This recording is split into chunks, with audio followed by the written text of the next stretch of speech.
Welcome back. Well, yes, as you've seen there, Dr. Mamora joins us next. Is the Minister of State for Health. Good morning, sir. Thank you for joining us today on the program. Thank you very much. Good morning. Okay, well, 1 year on, what would your assessment be in terms of how we've handled COVID-19 in the country? Well, thank you very much, Kimberly. Well, the first thing to say is to extend condolences to the families of those who have lost their loved ones in the last 1 year, and to pray that God will comfort the families. The second is to salute the hard work, the resilience of the health workers, particularly those at the front line that have put up a very, very commendable fight against this devastating virus. Now, having said that, you recall that the first thing this president did was to set up the presidential task force on, COVID-19, which essentially, is a multi-sectoral body to manage the response activities to the pandemic. And of course, again, what that task force did was to set up the pillars of the response management.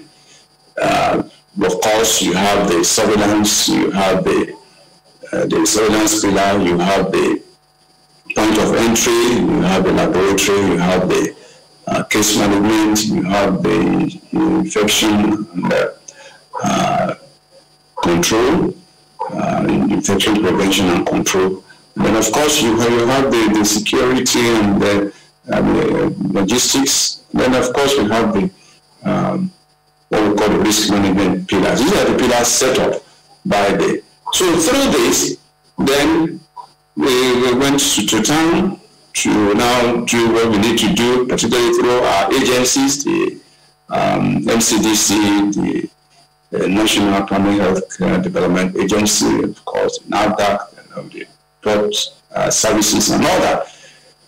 And then we also connected with international and local bodies as well. International through the WHO, the United Nations, of course, West African Health Organization, and there's so many other international bodies that we're connected with to share experiences and, of course, gain more knowledge and all that. Even with China as well, and the Zoom engagement, online engagement was handy in that regard.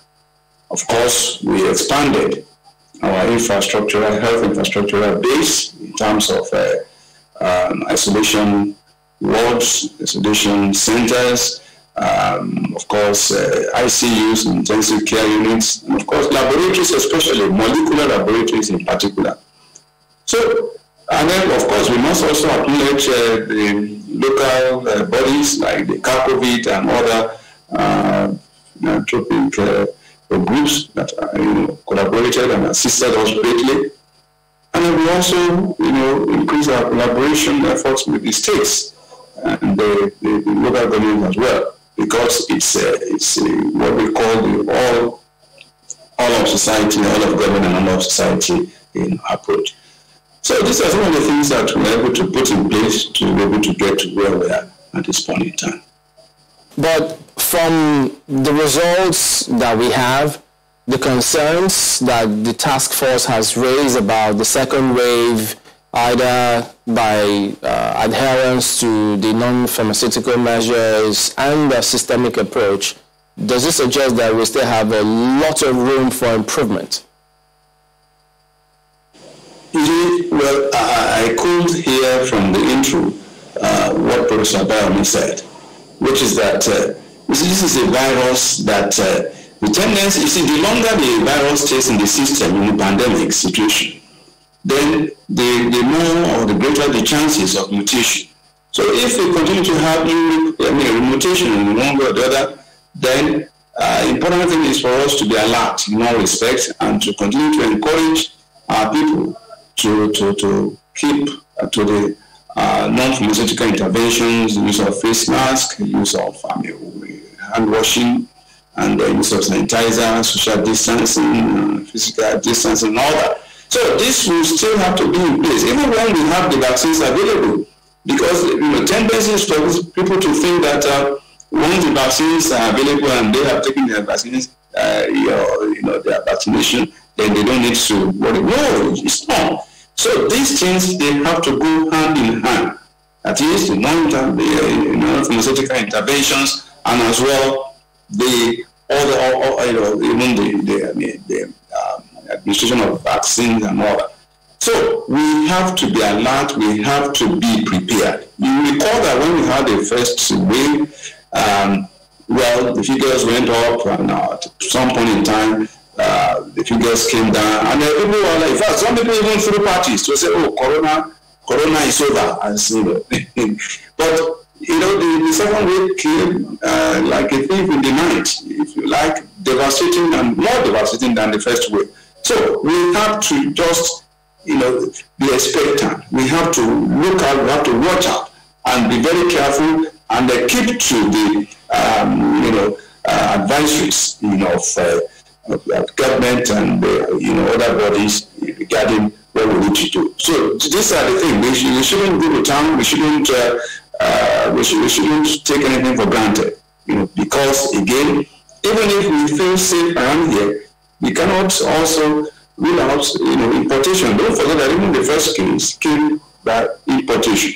So we have to be ready at all times. Well, I'm wondering that. I'm hoping that you'll be able to answer this question because it came in when we're having the conversation with the NAFDAC DG. That happened sometime last week. And she was talking about how the vaccines that are coming in, there's been a third phase trial conducted for them, even though there's still some pharmacological vigilance. I think that was the statement she used around it, which is, she says, supposed to constitute a fourth phase. However, there are questions around the type of vaccine that Nigeria is expecting. Looks like there's some contradiction. I'm going to read this tweet from Dr. Imoesi, who says the NAFDAC DG seems to be confusing the EU of AstraZeneca to the COVID vaccine approved for use in Nigeria. So I guess the question is, which vaccine actually has been approved for Nigeria? And do you know anything about the COVID vaccine? Well, what I know is that, let me just, on a general note, all the vaccines being used anywhere at this point in time, whether in the UK, in the US, whatever, they are being administered under what we call emergency use authorization, as approved by the respective countries' regulatory body. And the regulatory body for us here is NAFDAC. Now, you will recall that even in using these vaccines, it is believed that the vaccines, they have some measure of protection which they can give to the people. But because no vaccine has gone through the whole hog, that is why the manufacturers themselves, they are requesting and they are insisting, not just requesting, insisting that each country that will use any vaccine will have to sign what we call the indemnity clause. So I'm saying in essence that the vaccines that to the best of my knowledge that has been approved for use for us here is AstraZeneca. So that is not to say that we cannot use some other vaccines, but provided it is approved. It's first listed by WHO, and secondly, approved for use by the local regulatory body, which is NAFDAC. So the worry here, the concern here is that there is a difference between the AstraZeneca, which has already undergone a phase 3 trial in the UK and elsewhere, and there is no phase 3 trial published for the COVID vaccine anywhere at all. The AstraZeneca, if it comes to Nigeria, will be undergoing a phase 4, but there are concerns around a phase 3 for this COVID vaccine. Are you aware of that?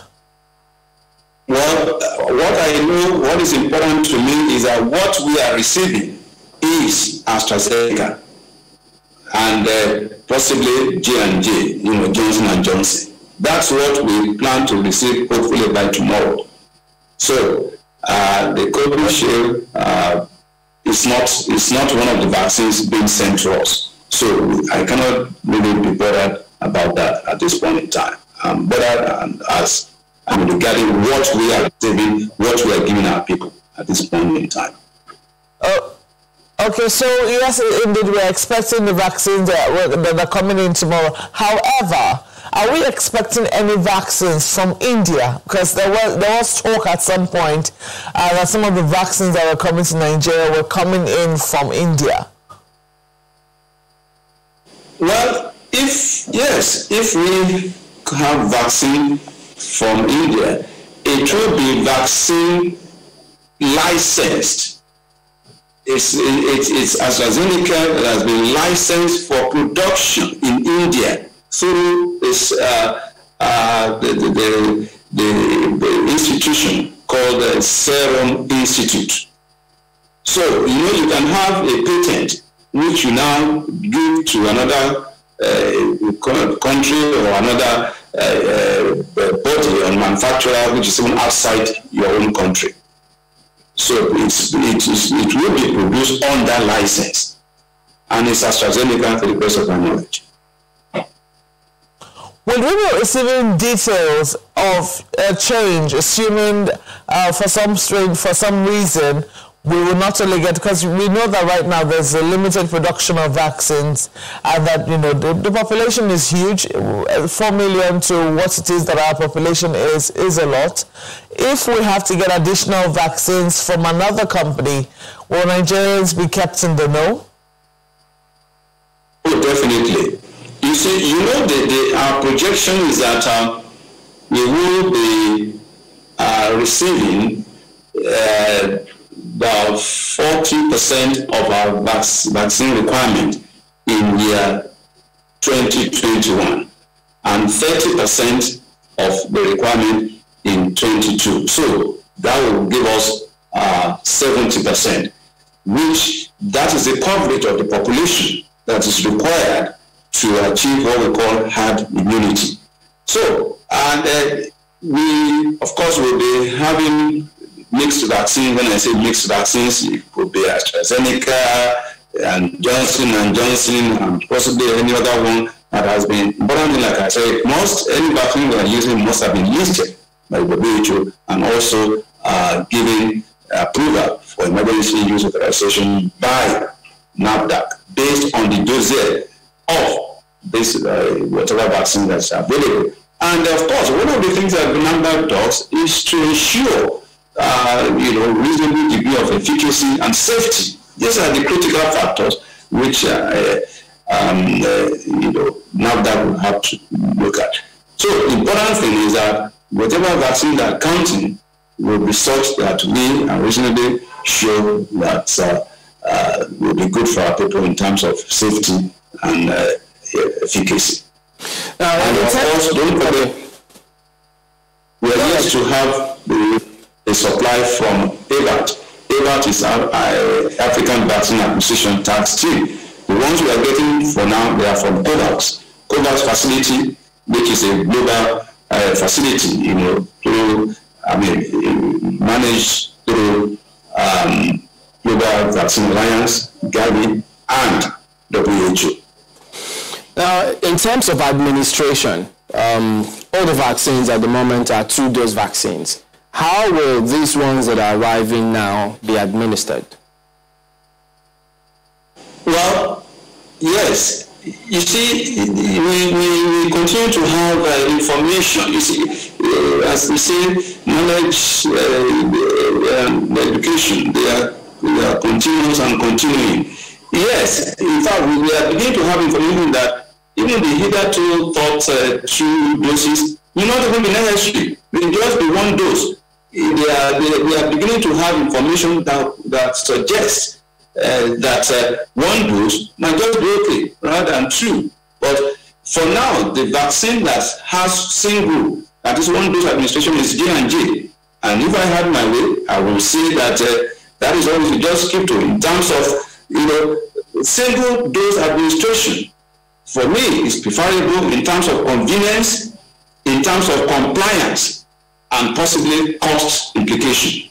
So, but it's Johnson & Johnson is what we know as of now that is being recommended as single dose administration.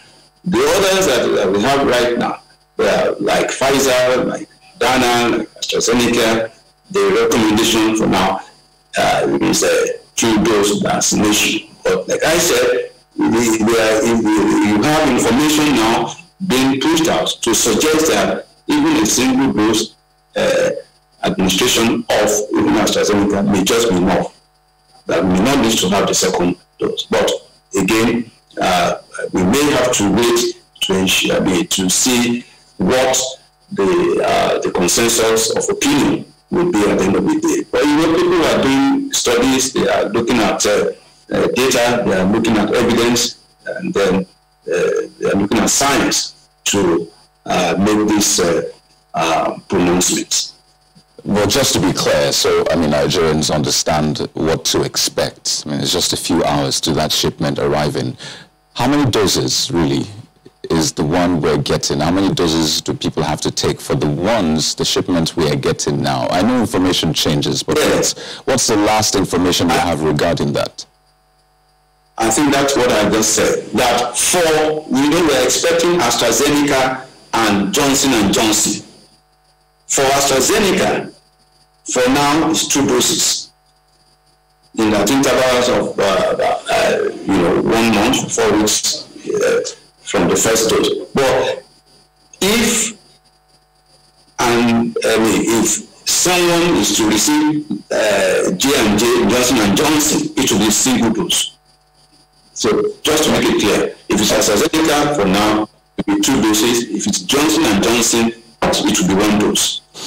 Okay, I think that should clear the air for people. But so we spoke with Professor Tomori earlier on. I'm not sure you caught that conversation, and he raised some concerns, especially because that's his area of expertise. And one of his concerns, apart from saying that, well, it's not really about what we did, it's about what the virus did not do. But in terms of administering the vaccine, he's quite worried about, the framework, our preparedness to really administer the vaccines. There's the gamut of information, countering a lot of conspiracy theories, and even getting the vaccines to those who need it. He's worried about, the class of people that will get it. Are they going to be health officials or security agents and all that? But first, I'd like you to clear the air regarding this, because a lot of people were quite concerned, saying that, Ghana got theirs first, then Cote d'Ivoire before Nigeria. And when you weigh the infection rate and all that, you see that Nigeria is meant to be at least top, meant to get priority in that regard. So what exactly was responsible for that? Because they think that, well, if Ghana and Cote d'Ivoire got it because they probably fulfilled the criteria way before Nigeria, it probably speaks a lot to how prepared we are, not just to receive them, but to also administer the vaccine. So I'd like you to speak to that. Well, again, I think, the best of my knowledge, the bodies, that is the COVAX facility that is sending us these vaccines, they have their protocol, they have the order that they intend to follow in the distribution of these vaccines. And I think one of the things probably that would have been looked at is also the population size. A lot of these countries in Africa that have taken this, got this vaccine before us. These are small countries. Maybe 1/3 the size of Lagos. Nigeria is a huge country, and again, they also look at possibly the infection rate and deaths recorded and all that. They have their parameters, and I think at the end of the day, what is important now is that we get our vaccines, and I can assure you that the National Primary Healthcare Development Agency, which is the lead agency in this whole process of vaccine administration, management, and what have you. I think reasonably they have done a good job. They have been in the business, so to speak. And the vaccines we are expecting, they are the vaccines that can be stored and distributed at the routine temperature for our routine vaccines like polio, measles, and the like. The BCG is for tuberculosis. These are so they have the experience, and they have done quite a lot to reassure us and reassure Nigerians that they are ready to do what we need to do. The major concern initially was this, intra-cold chain facility where you need minus 70 degrees Celsius. But we don't have that now. And once we don't have that, this is something we have been doing for a while. So I believe we are reasonably ready. And if along the line we need to adjust, of course, we will be willing to adjust, but there is really nothing that we would say this time around is really special in terms of managing these vaccines, in terms of administration, in terms of distribution, supply, cold chain, and all that. And of course, we are very clear as to the prioritization, that is, who gets first, who gets next, and all that. All right, Doctor, we'll let you respond to that and talk, and then respond to some other concerns that people have when we return from this break. Just hold on a minute, we'll be back. Welcome back. Honourable Minister, you were going to talk about who is going to get it first. Please go ahead. Yes, the first will be the frontline workers, health workers. Because they're in the front line, we are facing the battle heavily, so they will come first. Then, secondly, we will look at the elderly, those above 60, 65, and particularly with comorbidities, that is, they have existing or they have existing health conditions, high blood pressure, diabetes, heart disease, things like that.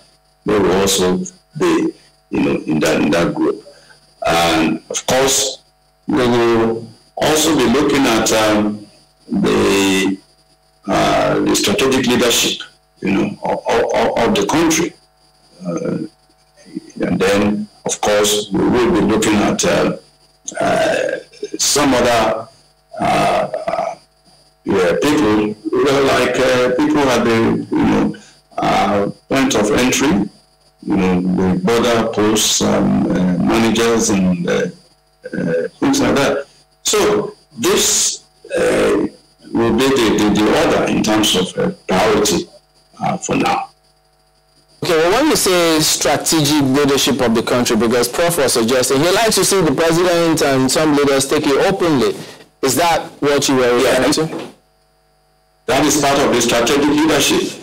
I mean, even in a war situation, you want to protect as much as possible the strategic leaders of the country. Yes, as part of course the Mr. President, the governors, and So the likes of SOX, that's what we refer to as. So, but will it be done in public, openly? Oh yes, why not? Because we want to let the people know that this vaccine is safe. That is why we will do it in the open. Because we need to generate that confidence and build trust in the people. There's this, I think the debate has been going on for a while. Some are arguing that, or they'd like to find out, for instance, if there are Nigerians who are in different parts of the world and then they've already been vaccinated, they have the COVID certificate, will they be required to present any of those documents or be required to still observe procedures? What will we require of them if they were to come into the country? Well, they will still need to come. The protocol is there already, which is they need to produce evidence of having taken the PCR test, within the stipulated time limit, which is about 72 hours before boarding, and then they will need to produce that certificate. And even when they come into the country, they will go into isolation to have, and then on the 7th day, they will still be required to do the PCR test. But that is after having been vaccinated. It doesn't matter. It doesn't matter because having been vaccinated it does not absolutely, I repeat, having been vaccinated does not absolutely say that you cannot get the infection. What the vaccine guarantees is that if you get the infection, you are not likely to succumb. That is it. We must get this thing right. People cannot, and I thought I tried to make that clear even from the onset, that the fact that you have got the vaccination is no license for you to let yourself loose. You don't let down your guard. No, the things that we have said will still be in place in terms of non-pharmaceutical interventions, particularly at a point when we are yet to establish what we call the herd immunity. That is, and we cannot have that until minimum of about 70% of the people will have been vaccinated. So it's just, playing safe. So nobody should be under any illusion as to the fact that, no, I have taken the vaccination, then I can be free, I can let loose. No, it doesn't work that way. So we need to make that very clear to our people. It still raises a question that if getting the vaccine does not mean you're absolutely protected from the virus, so how much will change if we achieve 70% vaccination? I mean, and you say we'll probably get herd immunity. That means that 70% will not have absolute protection or, let me just say protection from the virus. So these are some of the contradictions that people are seeing. I think it would be important to explain these things to people and, just give them the facts. This is what it is. I mean, we can't do much to change it. So I think there's a lot really, but I'll just like to get clarity on this one. So we're expecting the shipment tomorrow. Have the people who will get it first, have they been selected or we're waiting?